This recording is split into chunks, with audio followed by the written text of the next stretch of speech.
મિત્રો, મારી ઉંમર 23 વર્ષની છે અને હાલમાં જ મારા લગ્ન થયા છે। તે એક સીધી સાદી અને ભોળી છોકરી છે। જ્યારે અમારા લગ્ન નક્કી થયા ત્યારે મેં વિચાર્યું હતું કે હું મારી પત્નીને ખૂબ ખુશ રાખીશ, પરંતુ જ્યારે હું છોકરી જોવા ગયો ત્યારે જે છોકરી સ્વાગત માટે ઊભી હતી તેને જોઈને મને લાગ્યું કે આ જે છોકરી છે જેને હું પસંદ કરીશ।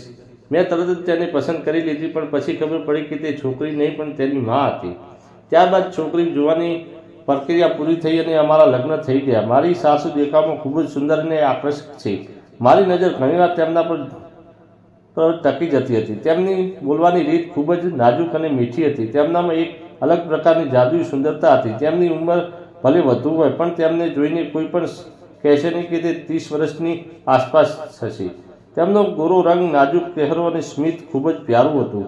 તેમની સાડી પહેરવાની સ્ટાઇલ મારા પર ઊંડી અસર પડી ગઈ હતી। લગ્નના પહેલા જ દિવસે તેમણે મારું ધ્યાન ખેંચી લીધું હતું। મારા સસરા નહોતા, તેથી લગ્ન પછી સાસુમાં અમારી સાથે જ રહેવા હતા। મારો સાળો વિદેશમાં નોકરી કરતો હતો અને ત્યાં જ સેટલ થઈ ગયો હતો। તે સાસુમાને પણ પોતાની પાસે બોલાવવાની વાત કરતો હતો, પણ સાસુમાં વિદેશ જવાની ના પાડતા હતા।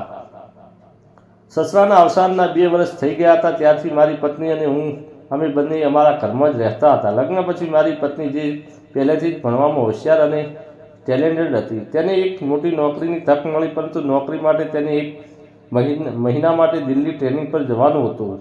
ત્યાં તેના રહેવા જમવાની વ્યવસ્થા કંપનીએ કરી દીધી હતી, પરંતુ તેના ગયા પછી મારા માટે ઘરે જમવાનું બનાવવાનું મુશ્કેલ થઈ જાત। ત્યારે પત્નીએ સૂચન કર્યું કે આપણે મમ્મીને આપણી પાસે બોલાવી લઈએ, તેનાથી તમને કોઈ તકલીફ નહીં પડે।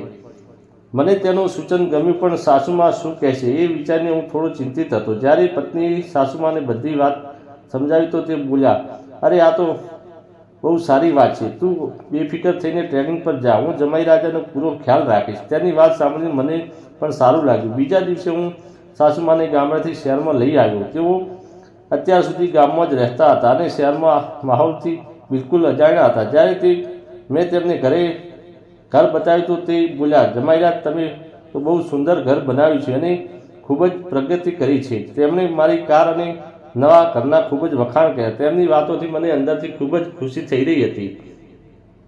બીજે દિવસે મારી પત્ની ટ્રેનિંગ માટે જવાનું હતું। તેણે રાત્રે પોતાનું પેકિંગ પૂરું કરી દીધું હતું। સવારે અમે ત્રણેય તેને સ્ટેશને મૂકવા ગયા। તેની વિદાય આપીને પાછા ફરતી વખતે સાસુમાં બોલ્યા, જમાઈરાજ, હવે જ્યારે આપણે બહાર છીએ તો બજારમાંથી શાકભાજી ખરીદી લઈએ। મેં તરત ગાડી બજાર તરફ વાળી। જ્યારે સાસુમાં શાકભાજી ખરીદી રહ્યા હતા ત્યારે દરેક શાકભાજીને ધ્યાનથી પસંદ કરીને લેતા અને દરેક વખતે થોડી થોડી રકઝક કરતા। તેમની આ આદત મને બહુ ગમી। મેં સાસુમાને કહ્યું, સાસુમા, તમારી દીકરી તો શાક ક્યારેય વીણીને લેતી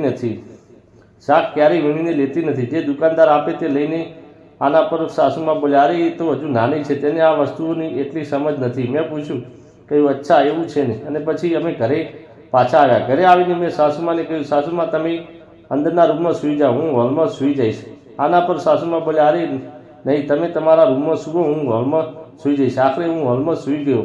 જ્યારે હું ઉઠ્યો તો જોયું કે સાસુમા મારા કરતાં વહેલા ઉઠીને ઘરનું કામ કરી રહ્યા હતા। હું રોજની આદત મુજબ પત્નીને ગુડ મોર્નિંગ કહેવા લાગ્યો ત્યારે સાસુમા બોલ્યા, જમાઈરાજ, હું પત્ની નથી, તમારી સાસુ છું। મેં મારી વાત ફેરવતા કહ્યું, અરે હા, જુઓ ને સાસુમા, આ મારી રોજની આદત છે। સાસુમાએ પહેલાં જ આ ચા બનાવી રાખી હતી। તેમણે ચાનો કપ પકડ્યો અને પાલો સરખો કરતા મારી પાસે આવ્યા। તે બોલ્યા, હવે તમારે નવી આદત પાડવી પડશે। મેં કહ્યું, અચ્છા, કેવી આદતો? તેણે કહ્યું, ચાલો પહેલાં ચા પી લો, મેં તમારા માટે ખાસ મસાલેદાર ચા બનાવી છે।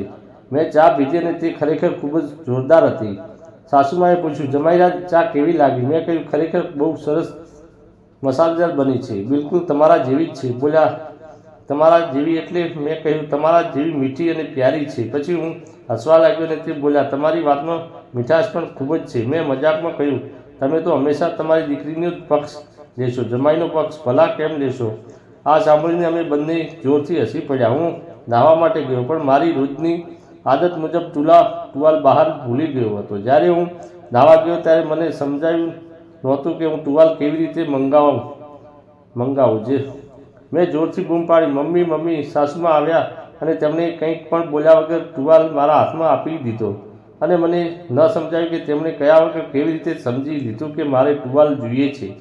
હું નાહીને બહાર આવ્યો અને ઓફિસ માટે તૈયાર થઈને નીકળી ગયો. મેં સાસુમાને ટીવી ચલાવવાની રીત સમજાવી, જેથી તે ઘરમાં એકલા હોય ત્યારે એ કંટાળી ન જાય. સાંજે જ્યારે હું ઘરે પાછો ફર્યો ત્યારે જોયું કે સાસુમા ટીવી જોઈ રહ્યા હતા. મને જોતાં જ તેમણે પોતાની જાતને સંભાળવાની કોશિશ કરી. મેં કહ્યું, લાગે છે તમે નાહ્યા નથી. આના પર તેઓ બોલ્યા, અરે મેં તો નાહી લીધું પણ હતું. મેં કહ્યું, પણ તમે સાડી નથી બદલી એટલે મને લાગ્યું કે તમે નથી નાહ્યા. સાસુમા બોલ્યા, ખરેખર મને લાગ્યું કે તમે નાની નાની વાતો પર આટલું ધ્યાન આપો છો. મેં કહ્યું, અરે ધ્યાન તો આપવું જ પડે ને. આખરે ઘરમાં હવે આપણે બંને જ છીએ અને તમારી દેખરેખ રાખવી એ મારી જવાબદારી છે. હું હાથ મોઢું ધોઈને ટીવી જોવા બેઠો ત્યારે સાસુમા મારા માટે ચા બનાવવા ગયા. તેમના ઘરે આવવાથી ઘરનો માહોલ એકદમ શાંત, ચોખ્ખો અને ખુશનુમા લાગતો હતો. પત્ની જ્યારે ઘરે આવતી ત્યારે મારા માટે ચા બનાવતી હતી, પણ સાસુમાની બનાવેલી ચા મને ખાવામાં એક અલગ જ સ્વાદ હતો. અને અમે બંને વાતો કરી રહ્યા હતા ત્યારે સાસુમાએ જણાવ્યું કે તેમની દીકરી સાથે ફોન પર વાત થઈ હતી. તેમને બહુ યાદ આવતી હતી અને મારા વિશે ઘણું બધું કહેતી હતી. મેં પૂછ્યું કે શું કહેતી હતી. આના પર સાસુમાએ કહ્યું કે ખાસ નહીં, બસ એમ જ.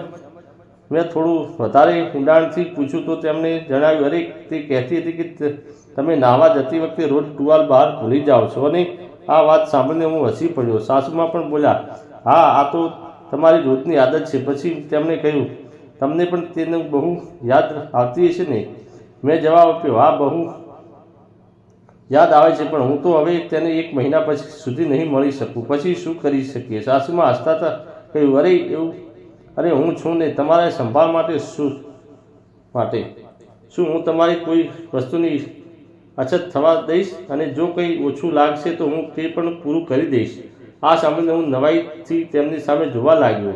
પછી મેં સાસુમાને કહ્યું, સાસુમા, તમારી દીકરી ગયા પછી મારે હોલમાં સૂવું પડે છે. હવે આ મારી કમી કોણ પૂરી કરશે? સાસુમાએ જવાબ આપ્યો, તમારે તમે ટેન્શન ન લો. જો તમને હોલમાં સૂવામાં તકલીફ થતી હોય તો તમે રૂમમાં આવીને સૂઈ શકો છો. મને કોઈ વાંધો નથી. અને વળી એ પલંગ ઘણો મોટો છે. તેમની વાતોમાં કંઈક એવું હતું જે મને સમજાતું નહોતું.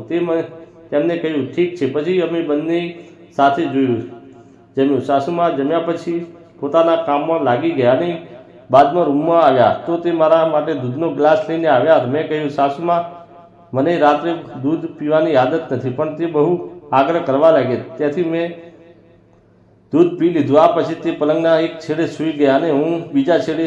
અમારી વચ્ચે ઘણું અંતર હતું. રાત્રે ક્યારે મને ઊંઘ આવી ગઈ ખબર ન પડી, પણ મનમાં વિચારો બહુ ચાલતા હતા. સવારે ઉઠીને મેં જોયું કે સાસુમા હજુ સૂતા હતા. હું તેમની સામે જોવા લાગ્યો. તે ઊંઘમાં ખૂબ જ સુંદર લાગતા હતા. હું તેમને નિહાળી જ રહ્યો હતો. તેમની આંખો ખુલ્લી ગઈ અને તેમણે મને જોઈ લીધું. તે સ્મિત સાથે બોલ્યા, જમાઈરાજ, તમે ક્યારે ઉઠ્યા? મેં કહ્યું, હમણાં જ. તેમણે કહ્યું, રાત્રે તમે બહુ ઠંડી લાગતી હતી. મેં તેમને જગાડવાની કોશિશ કરી, પણ તમે ઉઠ્યા જ નહીં અને બધું જ બ્લેન્કેટ લઈને એકલા સૂઈ ગયા. મેં હસતા હતા કહ્યું, સાસુમાં, મને ઊંઘ આવી ગઈ ખબર ન પડી. પછી હું મારી ડ્યુટી માટે નીકળી ગયો, પણ આખો દિવસ તેમના વિશે જ વિચારતો રહ્યો. પત્નીના ગયા પછી સાસુમાં મારી સાથે બહુ ખુલીને વાતો કરવા લાગ્યા હતા. સાંજે ઘરે પરત ફર્યા પછી રોજની જેમ તે મારા રૂમમાં આવ્યા અને હસતા હસતા બોલ્યા, આજે તો ઠંડીમાં મને એકલી ન છોડી દેતા. મેં તેમને બ્લેન્કેટ આપતા કહ્યું, તમે જ લો અને મને બ્લેન્કેટ વગર પણ ઊંઘ આવી જશે. આના પર તે બોલ્યા, અરે ઠંડીનો મહિનો ચાલી રહ્યો છે અને વળી હવે મારી દીકરી પણ તમને છોડીને જતી રહી છે. ઘરમાં હવે તો બસ આપણે બંને જ છીએ. આપણને કોણ જોવા આવવાનું જ છે? મેં બ્લેન્કેટ લીધો અને સૂવાની કોશિશ કરવા લાગ્યો. સાસુમાં મારા માટે દૂધ લાવીને રાખ્યું હતું, પણ મેં દૂધ પસંદ નહોતું, તેથી મેં તે પીધું નહીં અને ગ્લાસ એમ જ ટેબલની નીચે રાખી દીધો.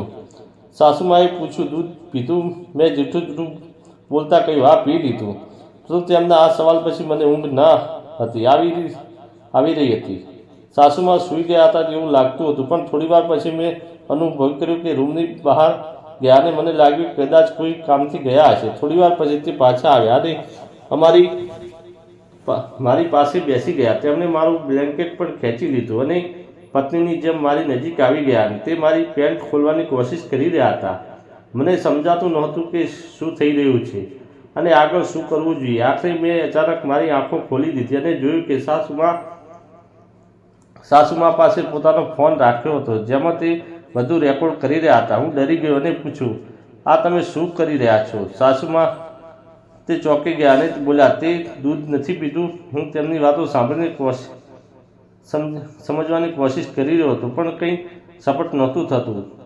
મેં તેમને પૂછ્યું, તમે ફોનમાં રેકોર્ડિંગ કેમ કરી રહ્યા હતા? તેમણે કોઈ જવાબ ના આપ્યો, પણ મેં જલ્દીથી ફોન ઉપાડ્યો અને જોયું કે તેમાં મારું વિડીયો રેકોર્ડિંગ હતું, જે આગળના દિવસના પણ રેકોર્ડિંગ જોયા હતા।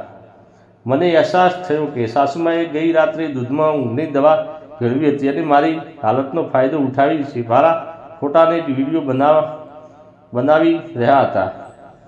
મને બધું સમજાઈ ગયું કે મેં જલ્દીથી ફોનમાંથી વિડીયો ડિલીટ કરી દીધા, પણ સાસુમા બોલ્યા, દીકરીના ફોનમાં પણ વિડીયો છે। આ સાંભળીને મને સમજાઈ ગયું કે પત્ની પણ આ કાવતરામાં સામેલ છે। સાસુમાએ બધી વાતો કહેવાની શરૂ કરી દીધી। હું ચૂપચાપ તેમની વાતો સાંભળતો રહ્યો અને પછી 100 નંબર પર કોલ કર્યો। 10 મિનિટની અંદર પોલીસ અમારા ઘરે આવી ગઈ। સાસુમાને જરાય અંદાજ નહોતો કે તે પોલીસને બોલાવી દીધી છે। મેં પોલીસને પૂરી ઘટના જણાવી ત્યારે સત્ય સામે આવ્યું। તેમની દીકરી અને સાસુમા અસલમાં મા દીકરી નહીં પણ બહેનો હતી। આ બંને બહેનોની એક ગેંગ હતી જે છોકરાઓ સાથે લગ્ન કરીને તેમના વિડીયો બનાવતી હતી અને બાદમાં તેમને બ્લેકમેલ કરી તેમની સંપત્તિ હડપાવવાનું કાવતરું કરતી હતી। મારું આ લગ્ન એક મેરેજ બ્યુરો દ્વારા થયા હતા, એટલા માટે હું સમય રહેતા જ દલબલમાંથી બચી ગયો અને મોટી આર્થિક નુકસાનીમાંથી પણ બચી ગયો। આ પાઠ મને જીવનભર યાદ રહેશે। મિત્રો, આ વાર્તા કહેવાનો ઉદ્દેશ કોઈનું દિલ દુભાવવાનો કે કોઈ અનૈતિક પ્રવૃત્તિનું પ્રોત્સાહન આપવાનું બિલકુલ નથી। બસ આપ સૌને જાગૃત અને સાચેત કરવાનો છે। સમાજમાં આવી ઘટનાઓનો તમને સતર્ક રહો અને બીજાઓને પણ સતર્ક કરો। દોસ્તો, આજની વાર્તા તમને કેવી લાગી કોમેન્ટ કરીને જણાવજો અને જો વાર્તા ગમી હોય તો વિડીયોને લાઈક કરી દેજો અને આપણે ચેનલ પર પહેલીવાર આવ્યા હો તો ચેનલને સબસ્ક્રાઈબ કરી લેજો। વિડીયોને અંત સુધી જોવા બદલ આપ સૌ મિત્રોનો ખૂબ ખૂબ ધન્યવાદ, આભાર।